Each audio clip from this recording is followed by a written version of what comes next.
नमस्कार, हरिओम. चातुर्मासातील कहाण्या या उपक्रमाअंतर्गत ऐकूयात धरित्रीची कहाणी.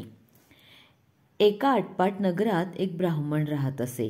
त्याची स्त्री धरित्री मातेचं चिंतन करी, वंदन करी, पूजन करी. धरित्री माय, तूच थोर, तूच समर्थ, काकणं भरलेल्या लेकी दे, मुसळकांड्या दासी दे, नारायणासारखे 5 पुत्र दे, 2 कन्या दे, कुसुंबीच्या फुलासारखं स्थळ दे. असा वसा कधी घ्यावा? आखाड्या दशमीस घ्यावा. माघी तृतीयेला संपूर्ण करावा. 6 रेघांचा चंद्र काढावा, 6 रेघांचा सूर्य काढावा. 6 गायींची पावलं काढून त्यांची दररोज पूजा करावी. संपूर्णाला घरची बालसून जेऊ घालावी. कोश करा, पांढरा दोरा, चोळीपाळीचं वाण द्यावं आणि आपल्या वशाचं उद्यापन करावं. ही 60 उत्तराची कहाणी, 5 उत्तरी सुफळ संपूर्ण. ही कहाणी ऐकली की मनामध्ये आपल्याला स्मरण झालंच असेल की प्रातःकाळी आपण जे काही श्लोक म्हणण्याची आपल्याकडे परंपरा आहे त्यातला एक श्लोक, समुद्रवसने देवी पर्वतस्तन मंडले विष्णुपत्नी नमस्तुभ्यं पादस्पर्शं क्षमस्व मे.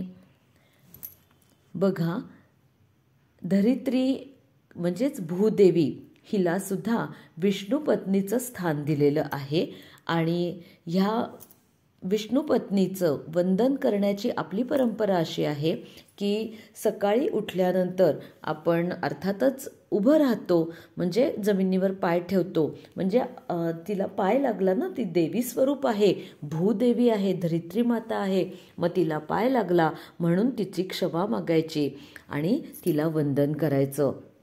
धरित्रीची कहाणी ही याच श्लोकावर आधारित नक्कीच आलेली असणार आहे. चंद्र सूर्य या कहाणीमध्ये काढायला सांगितलेले आहेत. अर्थातच ह्या धरित्रीवरचं हे जे पृथ्वीवरचं जे जीवन आहे ते या सूर्यचंद्रांच्या अस्तित्वावरच नक्कीच अवलंबून आहे. त्यामुळे त्यांचं पूजनही या कहाणीमध्ये करायला सांगितलेलं आहे. एकूणच धरित्री जर सुजलाम सुफलाम असेल तरच आपलं मानवी जीवन हे सुद्धा सुखी, संपन्न, समृद्ध आणि समाधानी असणार आहे. त्यामुळे धरित्री मातेचं पूजन, वंदन, तिचं स्मरण, तिचं चिंतन ही एक आपल्या जीवनामध्ये नित्य आवश्यक गोष्ट नक्कीच असली पाहिजे. अशा तऱ्हेनं ही धरित्रीची कहाणी चातुर्मासात आवर्जून रोज वाचनात ठेवावी. श्रीराम.